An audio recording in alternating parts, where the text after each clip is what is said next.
Hello and welcome to Building Your T-Shirt Empire. My name's Cole and this is Gavin. Gavin, say hello to the people. What's up, people? It's Gavin here, founder of SEPs. So, what's the topic today? I'm at a loss. I have no idea what we're talking about. Yeah, so today we're going to be talking about something that is, I actually think I've heard this before. People say success is boring. This Right? topic is The most boring-ish, but it's, boring. yeah, but then this topic you want to listen. So it's how to start organizing and systematizing your print shop or your screen printing business. So I Yeah. think it's something that a lot of us struggle with. First-time entrepreneurs, we could get some stuff from here, right? What do you think about Yeah. this topic? I think that this topic spans from like a guy making his first 100K in a year all the way to Mhm. guys making 15, 20 million a year. It never stops. You never stop having to optimize your process and make yourself more and more efficient. I've heard people who make ungodly amounts of money talk about how inefficient they are, even though they're on like a complete big level of print shop. They still are like, this pisses me off. This pisses me off. This is too slow. It's an endless topic. Yeah, it is an endless topic. I ran a big business for a big corporation, and big corporations are systems and processes. That's pretty much all they are, right? Right. You never get to be that big. And when I came into the industry, I noticed the industry was it was set up a little bit differently. And part of it was mainly this was because my first serious entrepreneurial thing. It shocked me a little bit that I didn't see a lot of shop like put a lot of focus into that. They put a lot Right. of focus more onto the design or the creative aspect. But this whole other side, part of it too is because a lot of this is behind closed doors. You can't really like Instagram it, right? Yeah. So Check out this week's calendar. It's so fun. yeah, that would be like crickets. What have you even tried to organize your business? What have you done? Yeah, I mean, I would say like on our most basic level, and I think this is a lot of kind of small to mid-level shops, we're Yeah. running on Printavo. So that allows us to create a quote. The quote gets turned into an invoice. Then those products can get brought in through purchasing. All the POs can be auto-generated. And then we can immediately put that into the calendar. We actually use Trello on top of using the calendar that's inside of Printavo just because our guys seem to think it's a easier like interface. Yeah. And then the jobs are getting checked off for different tasks. So the art mock-up has been sent, the mock-up has been approved. Now it's going to be made on all the screens. All the screens have been done. Now a Mhm. printer can load it. Now they can get a photo approval. And then eventually you finally send an email to the client that says the order is done and ready for pickup. So a lot of that's just kind of the most base level of using Printavo. The differences between the people who are really optimized and the people who are hanging in there. My thing is, and what I prescribe is even before you start like doing technology or even try to map it out, you really have to sell the idea to yourself that you want a business that's systematized, right? So you Mhm. really start with the owner wanting to run a business that is organized. Because if you don't, then it shows up in the real world because your brain, what's in your brain shows up eventually in the real world. So if you Right. sell the idea about, hey, I want to run an organized business, I want to systematize things. You could then have a conversation with a key person in your team and then roll it out by phase. So that would be the first part is really to sell the idea to yourself. Most small business owners, they start business because they want a couple of things. And for me, this is what I want. I want freedom, I want flexibility, and I Mhm. want finance. How can I use my business to get that? In order for me to get freedom and finance, the business cannot hold me down. So many people who are starting, especially the kind of the garage style printing, where they're working more than the 40 hours that they could have been working. And now they have more, financial debts because they might have purchased something and they're making less than what they're actually worth in a normal career. Yeah. And kind of a crazy trade off. And people think they're chasing a dream when they do that. But if you're 5 or 6 years in, was that actually the right decision? Mm. I feel like I just recently talked to this guy who he's 10 years in. He has two guys that help him. One of the guys kind of sounded like he doesn't do much and he's like a buddy from high school still. Then the other person was kind of a random stranger that helped clean screens. Mhm. And I was telling him that like if you're not going to assign them specific tasks and have them fulfill those tasks correctly, then I don't know why you're paying them. And I also don't understand why 10 years in, you're stuck at this level where you're making, I think he was making maybe 250,000 gross. So he was Wow. paying himself very little, if anything, really, by the time you consider that it was his full-time livelihood. And I think a lot of it comes down to having people do very specific tasks and then Yeah. assigning them those tasks so that it's completely off of your plate. Absolutely. Like if the goal is to really make this t-shirt printing thing into a career, like you can't just wing it. Like you No. really have to go at it in a strategic way. And one of those strategies is to optimize your business and systematize your business. One thing I would say if you want to start it after you have that conversation with yourself is what you just said right there. Like set accountabilities in your business, right? You have all these people around. Like you always see business, they have what's called an organizational chart. So start there, but flip it, make it an accountability chart. Everybody that has a box in that business, that box represent an accountability. So you own that piece of the business. Like I'll help you, I'll support you, but this is yours. So if you're a screen printer, I expect for you to screen print, right? I Right. expect for you to get orders out. I'll support you, but that's the agreement that we have. And the agreement is based on value that you could bring in. So start with an accountability system. I think people, when they hear systems and process, because everybody knows they gotta do systems and processes. Because you hear it on a podcast, you're hearing it now. So you got to do systems and process. But like, how do you do it? A lot of times people just don't know how to. So accountability, and then just simplify it. Like, don't try to make it like super overwhelming because it's not. If you're doing it the first time, it's gonna feel like it, but in reality, it comes down to really just like picking out like the core things in your business that really could get you a customer, get you a sale, allow you to produce what you promised to the customer, and in the back end protect your money. So it's really like those core things, maybe like 10 to 20 things that you need to focus on getting super tight. If Mm-hmm. you and then once you do that, then go down a level deeper, create templates. Cause like you don't want to make this like a intellectual exercise. Every time you gotta systematize something, you gotta like think of something new. Like create a small template. Hey, I'm gonna systematize how I do my presentation with my customers. Like now you have something that you Mm-hmm. could pass on or you could let somebody else like take over and stuff like that. It's Yeah, really I mean, about yeah, I mean, I think templates definitely work, like especially just forms, website forms. If you can have a customer fill out a website form that gives you everything you need for a quote, and your yeah. job is only to have you or someone else fill out that quote, you are so much further ahead than getting a random phone number, and now you're going to spend 35 minutes Mm-hmm. sucking the information out of them. But let's go a little bit higher level with some of the tools because software is obviously a big deal. What are you Mm-hmm. using? I know that you've got a lot of staff kind of all over. You're not like in one office building with them.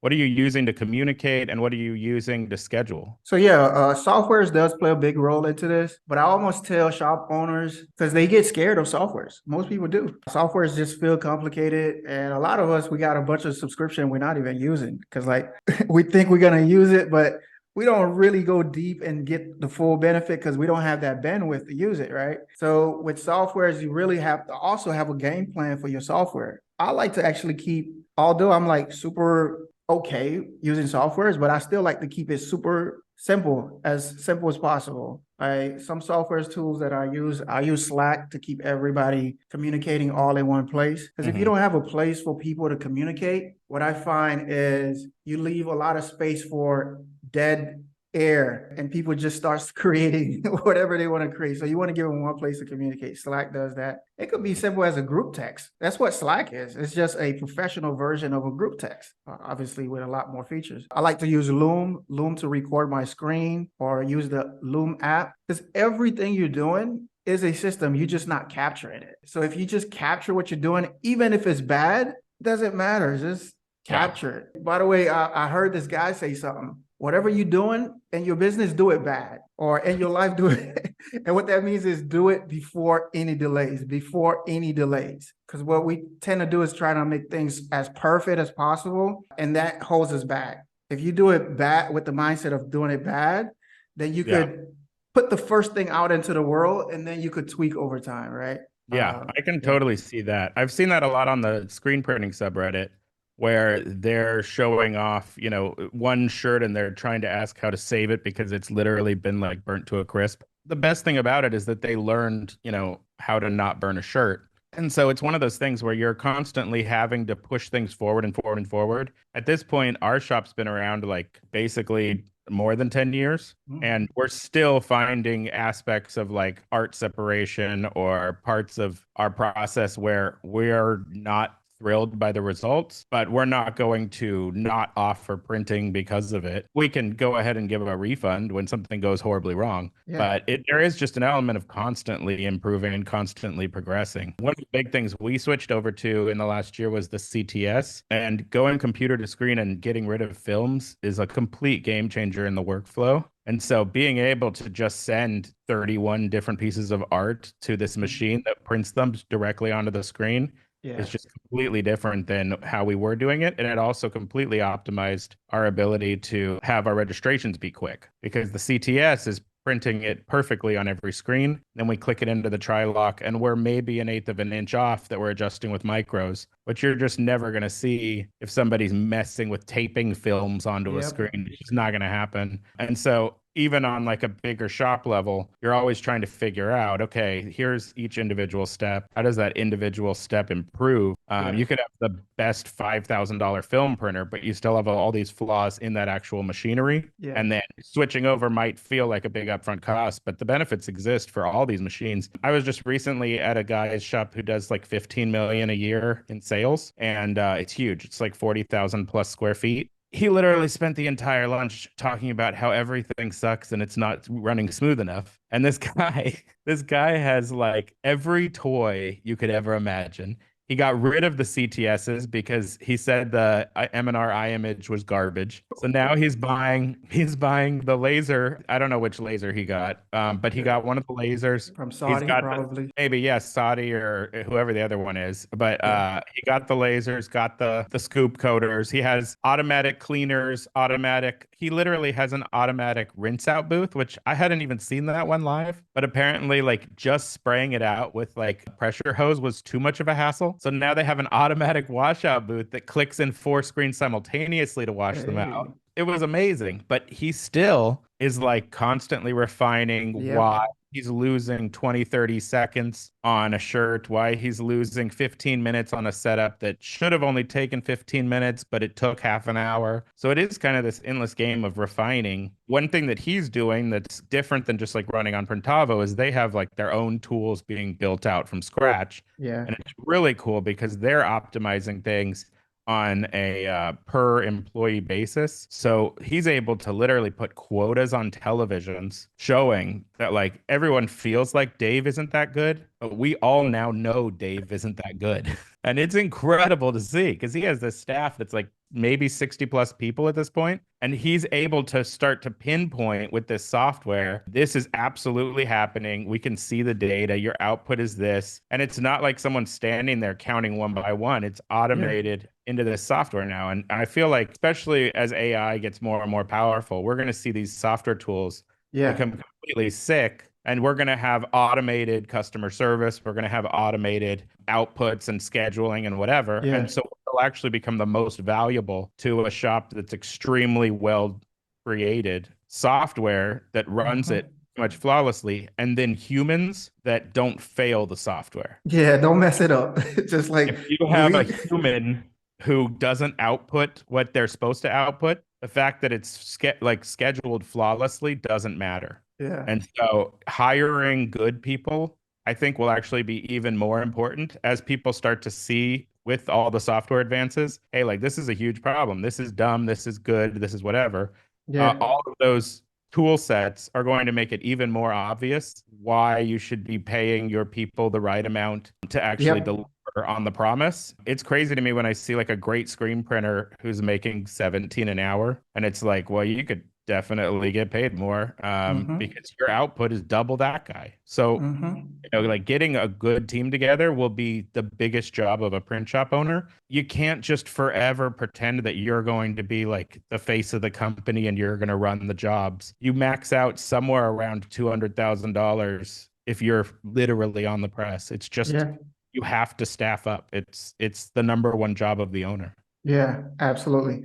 Everything that you said is spot on. And yes, sometimes you do get a lot of resistance from team members when you start talking about systems and processes and you start talking Mm. about software improvement, because there's that fear that these things are going to take over their job and now they're going to have to be their best version of themselves, right? Which Well, is, yeah, but if like let's say AI is going to take over jobs, yeah, and it will, but it what will. it'll do is it'll get rid of jobs that were basically on a script.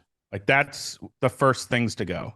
Like you Yeah, don't want to be a low-level call center person with AI coming up. yeah, But for a lot of us, it's actually going to optimize us like crazy. So if I can output 300% more of myself just because my emails are half written automatically by the AI because it read it, already knows my most likely response, already yep. did calculations on the quote, and it auto-filled it into a software program like Printavo. As we start to see all of those things get implemented, if I can land and send out, let's say I can do, I don't know, let's say I get around to like a dozen quotes in a day and I like manage those clients and I can now up that to 36 clients. Yeah. Oh, What that really means is not yeah, only have I been overly optimized, but my volume is going to be out of control. And I have to have the staff that can actually do that work, which yeah. we see like happens to us at different points throughout the year where it's like, hey, apparently we're really good at sales right now. And can you guys like knock out 20,000 units? Hmm. And so, like, you can constantly be cursed by your own sales success. When it really comes down to it, someone has to do physical labor in this industry. Even if you're doing like transfers, someone has to stand there and do thousands of transfers and not make them crooked. Yep. So, like, it's constantly coming down to a team and that team actually finishing the work properly. No, absolutely. All good. Yeah, definitely these tools are important. Other tools that I think going into like picking up the tools for most shop is they gotta kind of go into it where they have like a category to pick from, right? If you know, like definitely right now you want to mess around with the AI. See, I would spend a lot of time messing around with the AIs. Like get you a collaboration tool that you could collaborate, get you like a good operational tool or shop management tool that you feel good with, like a Printavo, Shopbox, Tsum. What you want to do also for me, I struggle with this for a long time, is just have a tool set for your marketing because marketing is a big part of this, and that's where a lot of our time is spent, especially as owners. So what you want to do is kind of narrow down what your tool set for marketing is going to be. If you could bring it to a couple of platforms just to do your marketing and get people to be aware of what you do. I think that's the route that most people should take. I think when I ran my shop, I spent way too much time just try like experimenting with a bunch of the tools to see if I had to go back and redo it. Well, now I have the knowledge because I've already experimented with a bunch of them. I would have probably ran my whole shop within let's say 5 to 10 tools, but like Yeah. majority of them are like 5 tools. My shop management tool, my collaboration tool, a tool to allow me to just communicate with my customer, and maybe a small CRM tool, right? Just to kind of do my sales. So that's Yeah. that's what I would do. Yeah. I think my main subscriptions, we have the actual web hosting, we have Printavo, we're doing Slack, and then Trello just because we like it better for the scheduling. Yeah. And then obviously we have our own email addresses instead of some like janky Gmail. But besides that, that's pretty much everything. I mean, we have the Adobe suite for the artwork, but Yeah. really don't pay for that many products. And I don't really know if there's much of a secret to it. The biggest thing is just communicating with customers quickly and also communicating with them when you're screwing up because they don't want to find out when they open a box that things are screwed up. They'd Yep. rather hear about the problem ahead of time so that you can then at least fix it. But yeah, I mean, one of those things that I've seen, especially with the AI tools, is not necessarily that it's going to replace anything like, in your scheduling, it being able to create additional content and being able to create additional email templates and things like Hmm. that. I fed it some of our email templates, which weren't that bad. It completely improved the way it was Yeah. written. So just being able to say, like, hey, here's my idea, help me flesh out the idea. Even if you're talking about, like, here's the workflow I'm thinking of, or here's the templated email I want to send after this, that's when something like a chat GPT, like, amazing because you can just tell it to optimize what it's seeing you are trying to communicate. Yeah. Yeah. That thing is amazing. Yeah, it does. If you have some templates hanging around, just definitely dump those into it and see what it comes up with. Been playing around a lot with that. For me, like going into this, one thing, a couple of books that helped me out because to help you systematize your business. And I read this book a while back that really kind of like put it all together for me. This book that's called Traction by Gino Wickman. Want to systematize your business? I'd probably start with that book. That's another book that's called E-Myth Revisited by Michael E. Garber. That book is so awesome. And the book that really like simplified it for me was this book that's called Systemology, right? Mm. So if you really want to start like systematize your business, it gives you a whole framework just how to like think about it. It literally tells you as the owner, you are the worst person to systematize your business. You are Right. literally the worst person because you are just a bottleneck in everything. You should just create the environment and allow your people to do it and stuff like that. So it's an awesome, awesome book Yeah, for that's the very people that's yeah. yeah, there's a big thing about like getting the right people and allowing them to do things properly. It's really hard in the very beginning because you kind of are too emotionally attached. Yeah. Like those first few hires are just kind of bizarre, especially if you like hire a friend, which isn't the best idea. But yeah, if you get somebody who you know is going to actually succeed in their role, there's no reason to hover over them. There's no reason to bug them. Just give them something to actually do. I think that's all we got for them today, Cole. What do you got? Yeah, I think that's it. I'm gonna be going straight back to a press. So yeah, I hope you guys are good, and thanks so much for listening. Thanks so much for tuning in. See you on Bye. the next one.